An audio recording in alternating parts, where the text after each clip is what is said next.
विधवा ये लफ्ज़ जैसे ही हमें सुनने को मिलता है तो हमारे जहन में सफ़ेद लिबास में लिपटी हुई, समाज से दुत्कारी हुई, बेबस और लाचार, इतनी लाचार ससुराल की तो बात ही क्या करें, सगे माता पिता भी उससे कन्नी काट लेते हैं। नमस्कार दर्शकों, आज का ये हमारा वीडियो उन माताओं बहनों की बेबस ज़िंदगी के ऊपर है जिसे उस मासूम को भगवान ने तो इतनी बड़ी सज़ा दी है और साथ ही साथ इंसानों ने भी उसे जीते जी मारने में कोई कसर नहीं छोड़ी है। वीडियो पर आगे बढ़ने से पहले हमारा आपसे एक छोटा सा निवेदन है, यदि आप हमारे चैनल पर पहली बार आए हैं तो कृपया हमारे चैनल को सब्सक्राइब ज़रूर कर लें, जिससे हमारा और तुम्हारा साथ यूं ही बना रहे। देखा जाए तो एक विधवा महिला के जीवन में कई प्रकार की समस्याएं आती हैं, जिसमें सगे संबंधी और रिश्तेदार सभी की सोच उस महिला को लेकर ये हो जाती है कि उस महिला से दूर रहना चाहिए, नहीं तो कहीं हमारे गले न पड़ जाए। इसी डर से उसके सगे संबंधी उस महिला से कन्नी काट लेते हैं और उससे दूर दूर रहते हैं। यदि उन्हें उस विधवा महिला को अपने घर में रखना भी पड़ जाए तो उसे एक नौकर की तरह ही रखते हैं। कभी ये सोच के देखा है कि जो आज विधवा है वह कभी आपकी बेटी या बहन भी रही होगी। कभी ये सोच के देखा है ये हमारी वो ही गुड़िया है जो कभी हमसे कुछ मांगती थी तो उसके बोलने से पहले हम वह चीज़ उसके लिए हाजिर कर देते थे। यह हमारी वो ही बहन है जो हमारी कलाइयों पर कभी राखी बांधती थी, लेकिन विधवा होते ही वो बेटी सबके लिए बोझ क्यों लगने लग जाती है। सबकी सोच एक पल में कैसे बदल जाती है। ये हमारी कौन सी संस्कृति है, ये हमारे कौन से संस्कार हैं, या ये कौन सी परंपरा है। इस दुख की घड़ी में उस बेचारी को जब हमारी सबसे ज़्यादा ज़रूरत होती है तो हम कैसे उस समय उससे मुंह फेर लेते हैं।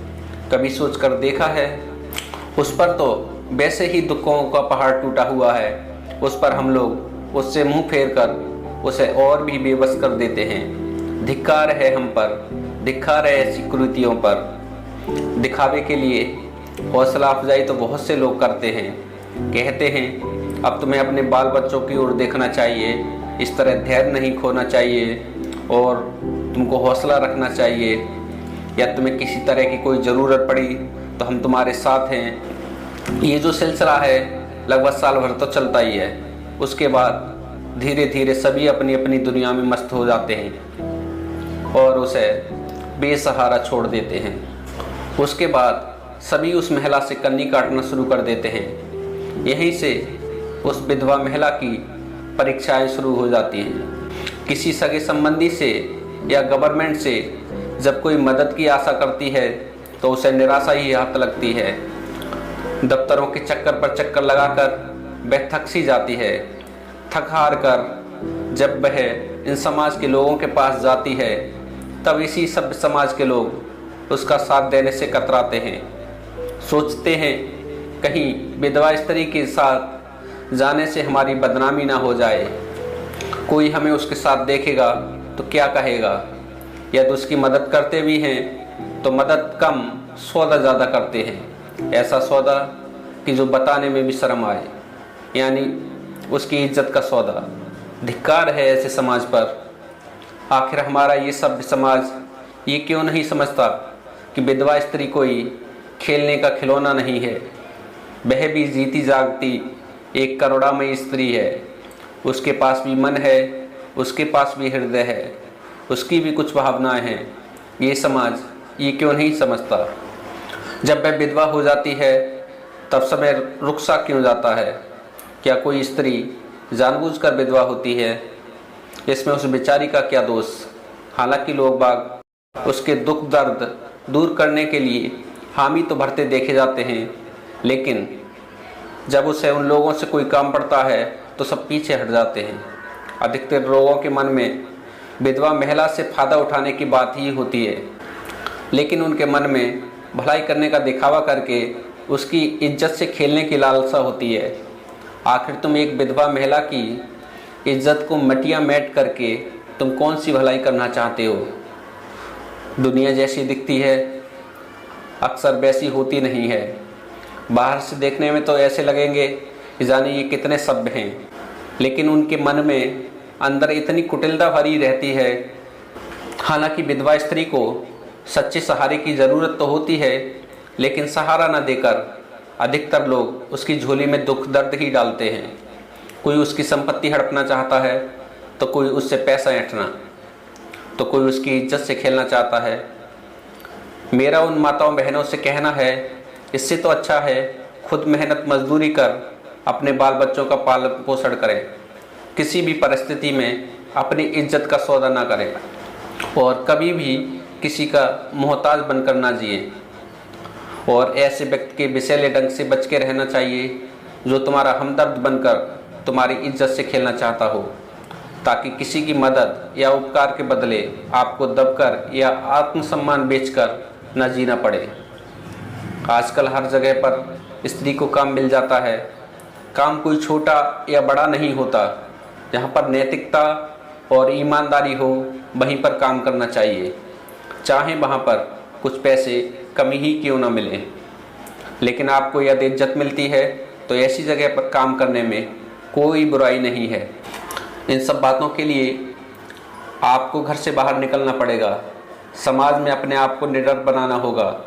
छोटा मोटा कोई भी व्यवसाय कर अपना घर चलाना होगा। हो सकता है जब तक आपके पति जिंदा थे तब तक उन्होंने कभी बाहर नहीं जाने दिया हो, आपको कोई नौकरी आग ना करने दी हो और बड़े प्यार से आपको घर पर रानी बनाकर ही रखा हो। लेकिन उनके जाने के बाद परिस्थिति के हिसाब से अब आगे बढ़ने के लिए आपको उठकर खड़ा होना पड़ेगा। मैंने बहुत सी स्त्रियों को देखा है जिनके पति बहुत कम समय में गुजर गए और उन्होंने मेहनत मजदूरी करके अपने बच्चों का पालन पोषण किया और उन्हें अच्छी शिक्षा दिलवाई और उन्हें बहुत ऊंचे दर्जे तक पहुंचाया।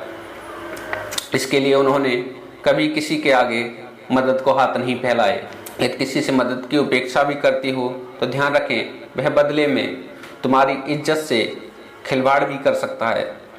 अधिकतर लोगों की नीयत साफ नहीं होती और उनकी नज़र आपकी जवानी पर होती है। वह आपका गलत इस्तेमाल भी कर सकते हैं। बहुत सी सुंदर महिलाएं जब वह विधवा हो जाती हैं और अकेली पड़ जाती हैं, उनका कोई साथ देने वाला नहीं होता, तो उन्हें बहुत सी परेशानियों का सामना करना पड़ता है। ऐसे में उन बहनों को सब्जियां तथा किराना सामान आदि लेने के लिए बाज़ार भी जाना पड़ता है।